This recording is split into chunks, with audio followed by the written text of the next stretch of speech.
नमस्कार मित्रांनो, गोल्डन स्टोरीजमध्ये आपलं स्वागत आहे. गोल्डन स्टोरीजमध्ये आजची स्टोरी आहे व्हॅलेंटाईन डे, प्रेमाचा स्वीकार. चला तर स्टोरीला सुरुवात करूया. सकाळी सकाळीच मनीषानं उत्स्फूर्तपणे विचारलं, बाबा, आज आईला काय गिफ्ट देताय तुम्ही? आज काय विशेष आहे बुवा? प्रश्नार्थक चेहऱ्यानं मी लेकीला विचारलं. कमाल करता बाबा तुम्ही सुद्धा. गेली कित्येक वर्ष तुम्ही आजचा हा दिवस विसरता आहात. अहो, आज ना व्हॅलेंटाईन डे आहे. ज्या व्यक्तीवर आपण प्रेम करतो त्याला आजच्या दिवशी काहीतरी भेट द्यायची असते. ते मला ठाऊक आहे, पण इंग्रजांच्या या असल्या फालतू चालीरीती आपण का म्हणून पाळायच्या? बाबा, प्रश्न देशी विदेशीचा नाहीये, फक्त प्रेम व्यक्त करण्याचा आहे. मला नाही वाटत खऱ्या प्रेमाला कधी व्यक्त करण्याची गरज असते म्हणून.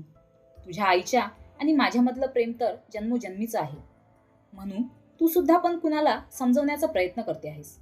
माझी जीवनसंगिनी तिरसटून म्हणाली. हे सगळं यांना सांगणं म्हणजे पालथ्या घड्यावर पाणी आहे. ज्यात 5-10 रुपये खर्च होण्याची शक्यता असते, तेवढं देखील गिफ्ट हे कधी देऊ शकत नाहीत. सीमा, अगं असं काय बोलतेस? माझ्या या हृदयाचा तरी थोडा विचार कर. अगं, महिन्याचा अख्खा पगार तुला हातात आणून देतो ना. मी दुःखी चेहऱ्यानं आणि भरल्या गळ्यानं बोललो. हो, आणि पेन प्यायचा हिशेबही मागून घेताना. नाही दिला तर भांडण काढता. एकतर माझा सगळा पगार जातो कार आणि घराचे हप्ते फेडण्यात. स्वतःच्या मर्जीनं खर्चायला 100 रुपयेही मिळत नाही मला. हा आरोप तू करतेस. अगं, ठासून कपाट भरले साड्यांनी. काय दिवस आलेत. लेकीच्या नजरेत बापाची किंमत कमी व्हावी म्हणून आईच खोटं बोलते. पुरे झाला नाटकीपणा. एक सांगा, त्या कपाटातल्या किती साड्या तुम्ही आणून दिल्या आहेत मला? प्रत्येक सणावाराला माझ्या माहेरून साड्या मिळतात मला, म्हणून निदान मैत्रिणीपुढे तोऱ्यात वावरते मी. नाहीतर कठीणच होतं. बाबा, आईला खुश करायला कुठंतरी 2-4 दिवस फिरवून आणा ना. मनीषानं आमचं भांडण थांबवण्यासाठी विषय बदलला. पुरे ग तुझं. या घराच्या रामगाड्यातून बाहेर पडून थोडा मोकळा श्वास घेईन असं भाग्य नाहीये माझं. स्वतःचं कपाळ बडवून घेत सीमा नाटकीपणानं म्हणाली. कशाला खोटं बोलतेस ग? दरवर्षी तू आपल्या भावाकडे महिना 15 दिवस राहून येतेस ना. मी लगेच तिला आठवण करून दिली. बाबा, मी शिमला किंवा मसुरीविषयी बोलत होते. मनीषाने विषय स्पष्ट करून सांगितला. तू का अशा नको त्या गोष्टी बोलते आहेस ग? कधीही मी यांना एखाद्या थंड हवेच्या ठिकाणी जाऊयात ना असं म्हटलं की काय म्हणायचे ठाऊक आहे? अगं, अंघोळ करून ओल्या कपड्यात गच्चीवर फेऱ्या मार. मस्त हिल स्टेशनला गेल्यासारखं वाटेल. अरे चा, गंमत केली तर तेवढंही लेकीला सांगून माझ्या विरुद्ध भडकवते आहेस तिला? मला रागच आला. माझ्या रागाकडे पूर्णपणे दुर्लक्ष करून सौ आपल्या तक्रारी सांगतच होती. यांच्या चिक्कूपणामुळे खूप खूप सहन करावं लागलंय मला. कधीतरी मला वाटायचं आज घरी नको करूयात स्वयंपाक, हॉटेलमध्ये जेऊयात. तर हे माझ्या सुग्रपणाचं इतके गोडवे गायचे की काय सांगू. जणू मीच जगातली सर्वोत्कृष्ट कूक आहे. पण आई, हा तर बाबांचा चांगलाच गुण झाला ना. तुझ्या सुग्रपणाचं कौतुक करतात. मनीषानं माझी बाजू घेतली. डोंबलाचं कौतुक? सीमा कडाडली. फक्त पैसे वाचवायचे, हॉटेलचा खर्च करायला नको म्हणून हे सगळं. ओफ. लेकीनं माझ्याकडे अशा नजरेनं बघितलं जणू मी खलनायक होतो. माझा वाढदिवस असो की लग्नाचा वाढदिवस असो, फक्त 1/2 किलो मिठाई आणली की यांचं कौतुक संपलं. रसमलाई नाही तर गुलाबजाम, तेही फक्त 1/2 किलो. कधी फुलांचा बुके नाही की साडी अथवा दागिना नाही. सीमाचा राग कडकडलेलाच. म्हणू, तू हिच्या बोलण्याकडे लक्ष देऊ नकोस. या व्हॅलेंटाईन डेनं हिचं डोकंच फिरलंय.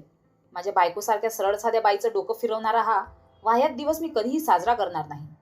मी ठामपणे माझा निर्णय जाहीर केला.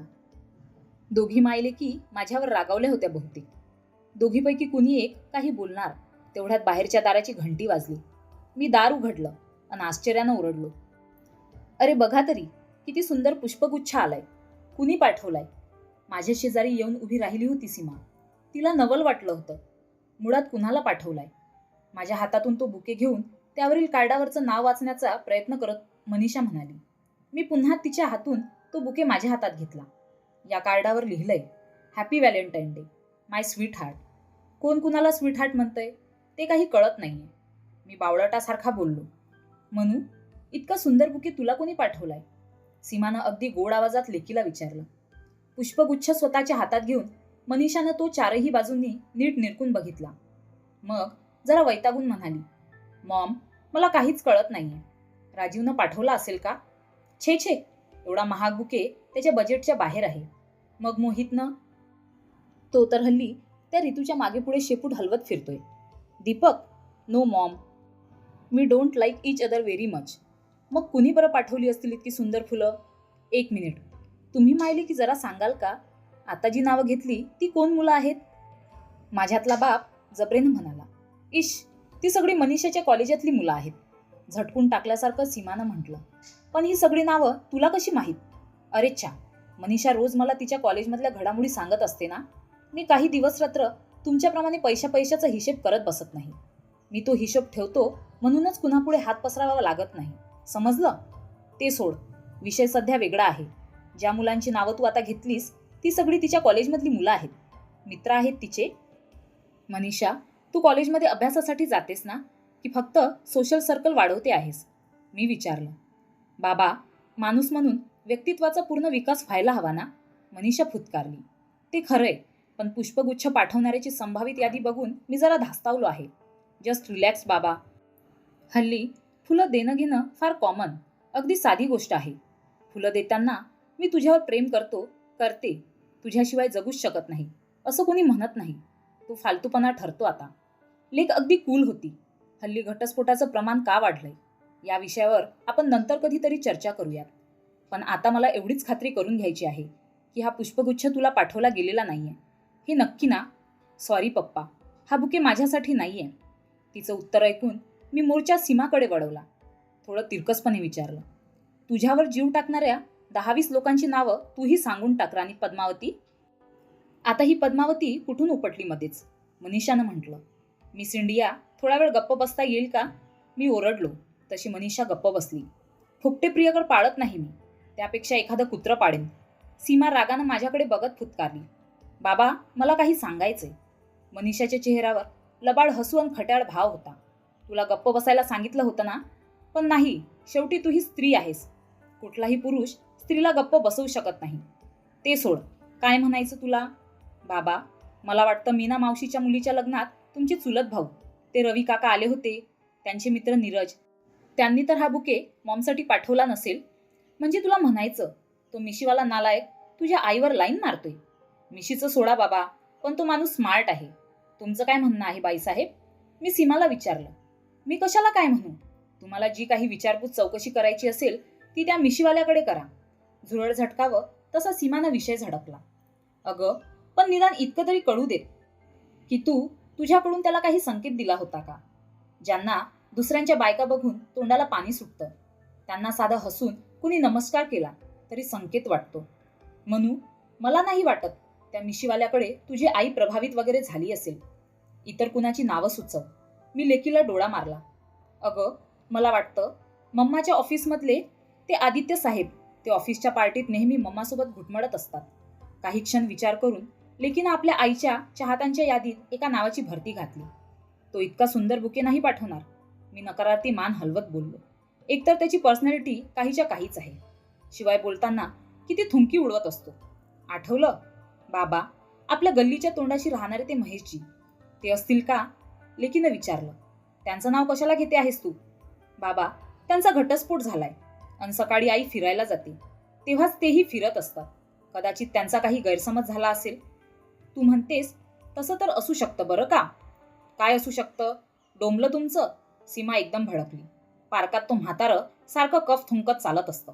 पण तुम्ही दोघं प्लीज असल्या कुणाबरोबर माझं नाव जोडू नका, सांगून ठेवते.